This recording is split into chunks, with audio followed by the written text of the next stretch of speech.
ಮೇಷರಾಶಿಯಿಂದ ಶುರುವಾಗಿ ಅದೇ ಆರ್ಡರ್ನಲ್ಲಿ ಮೇಷರಾಶಿ, ಮೇಷ, ವೃಷಭ, ಮಿಥುನ ಈ ರೀತಿಯಾಗಿ ಒಂದು ಆರ್ಡರ್ನಲ್ಲಿ ಮಾಡಿ ಮೀನರಾಶಿಯವರೆಗೂ ನಾನು ಈ ಒಂದು ರೀಡಿಂಗ್ ನಾನು ಮಾಡ್ತಾ ಇದ್ದೇನೆ. ಓಕೆ, ಸೊ ಇದು ಒಂದು ಗೈಡೆನ್ಸ್ ಆಗಿ ತಗೊಳ್ಳಿ ಅಂತ ಹೇಳ್ತಾ ಈ ರೀಡಿಂಗ್ ನ ಶುರು ಮಾಡ್ತಾ ಇದ್ದೇನೆ.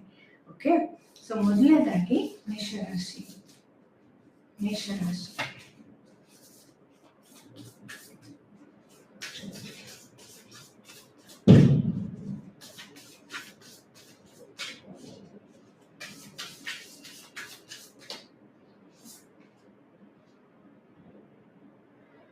ಮೇಷರಾಶಿಯವ್ರಿಗೆ ಮೆಸೇಜ್ ಏನಿದೆ ಅಂತಂದ್ರೆ, ಇದು ಯಾರಿಗೆ ಅನ್ವಯಿಸುತ್ತೆ ಅವ್ರ ಮಾತ್ರ ತಗೊಳ್ಳಿ. ನಿಮ್ಗೊಂದು ಹೊಸ ರೊಮ್ಯಾಂಟಿಕ್ ಸೈಕಲ್ ಶುರು ಆಗತ್ತೆ ಅಂತ ಹೇಳಿ ಒಂದು ಮೆಸೇಜ್. ಓಕೆ, ಒಂದೇ ಒಂದು ನಿಮಿಷ, ಬೆಲ್ ಆಗ್ತಾ ಇದೆ, ಒಂದು ನಿಮಿಷ.